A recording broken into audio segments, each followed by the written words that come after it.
Bonjour à tous, bienvenue sur la chaîne. Aujourd'hui, je vous propose de poursuivre le projet de mon générateur BF, mais cette fois en entrant dans sa phase réalisation. Je ne vais pas encore vous présenter le générateur complet, mais la première plaquette électronique qui servira de base à tout le projet. Regardons tout d'abord le schéma réalisé sous KiCad.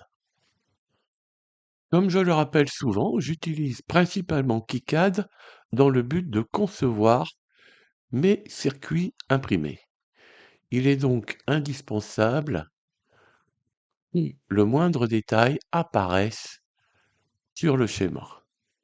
Nous quittons maintenant la théorie pour passer à la pratique.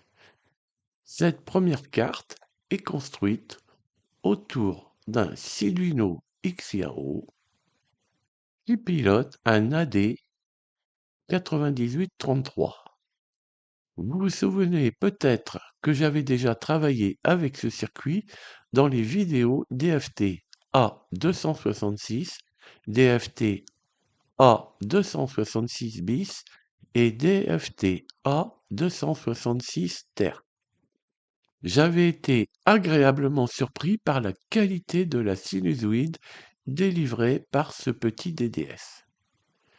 Il m'a donc semblé tout naturel de repartir de cette base pour construire progressivement un véritable générateur BF qui trouvera très certainement sa place sur mon petit labo d'électronique.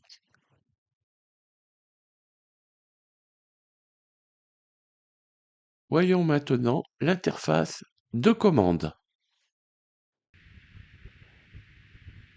Le premier potentiomètre permet de sélectionner la gamme de fréquences 1 Hz, 10 Hz, 100 Hz, 1 kHz, 10 kHz et 100 kHz. Le second potentiomètre sélectionne la forme de l'onde, sinus, triangle ou carré. Deux boutons poussoirs permettent ensuite d'augmenter ou de diminuer précisément la fréquence. Toutes ces informations sont affichées en temps réel sur un écran OLED, relié en I2C, qui indique la fréquence sélectionnée ainsi que le mode de fonctionnement. Pour simplifier la gestion des différents modes, j'ai ajouté un Atini 85 chargé du décodage des commandes. La carte est alimentée en 12 volts. Un convertisseur RICOM fournit ensuite les 5 volts nécessaires au Arduino XIAO, à l'AD9833 et à l'Atini 85. J'ai volontairement conservé la ligne 12 volts sur la carte car elle alimentera plus tard une seconde plaquette dédiée au traitement analogique du signal. Voilà, donc je le disais un peu plus tôt, les alimentations 12 volts et 5 volts sont d'ailleurs disponibles sur ces borniers afin de faciliter l'interconnexion entre les différentes cartes. L'objectif est de construire ce générateur par module indépendant, en validant chaque étape avant de passer à la suivante. Donc, j'ai téléversé les programmes dans le Arduino XIAO et dans l'Atini 85. Pour programmer ce dernier, je vous recommande mon programmateur maison que beaucoup d'entre vous ont déjà réalisé grâce à la vidéo DFT A235. Observons maintenant la carte de plus près. AD9833 peut être monté soit sur un support Tulip, c'est le cas ici, soit directement soudé sur le circuit imprimé. D'autres connexions ici sont prévues à cet effet. Bon, on l'a dit tout à l'heure, le connecteur d'alimentation 12 volts se trouve ici, tandis que la sortie du signal DDS est disponible sur ce bornier. Nous retrouvons ensuite les connexions des boutons Up et Down destinés au réglage de la fréquence.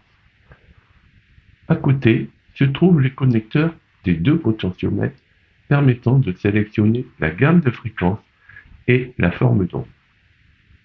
Sur cette partie de la carte, les sorties 12 volts et 5 volts permettent d'alimenter les futures cartes du projet. Vous remarquerez également les sorties BP0, BP1 et BP2 de l'AT-Tiny 85. Elles sont volontairement laissées disponibles afin d'assurer les évolutions futures du générateur. Nous verrons notamment que BP2 sera utilisé sur la carte analogique pour réduire automatiquement l'amplitude lors du fonctionnement en mode carré. Toutes les résistances ne sont pas encore montées, certaines ne seront utiles que dans les prochaines évolutions du projet, notamment dans les LED ou pour accélérer la décharge de certains condensateurs. Il était néanmoins plus simple de les prévoir dès la conception du circuit imprimé. Passons maintenant à la démo. Je mets la carte sous tension.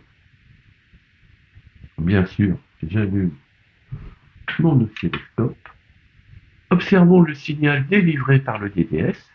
En fait, mon oscilloscope est branché ici sur la sortie DDS. Modifions ensuite la gamme de fréquences.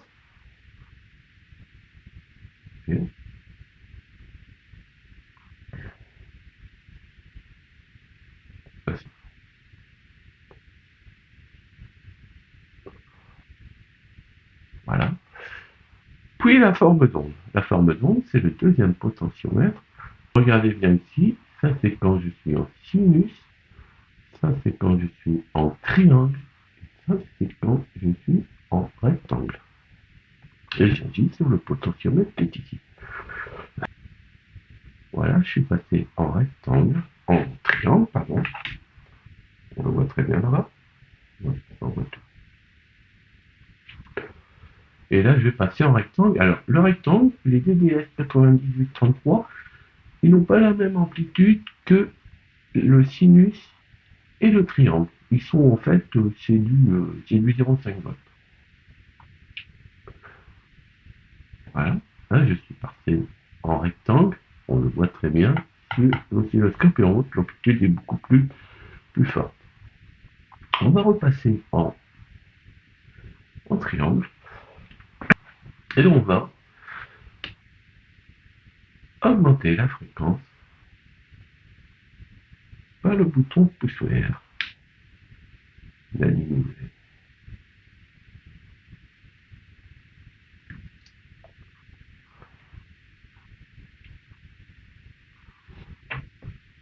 Alors, en passage, vous pouvez voir que les potentiomètres qui sont là, on aurait pu mettre des résistances variables sur le PCB. J'ai prévu les deux cas.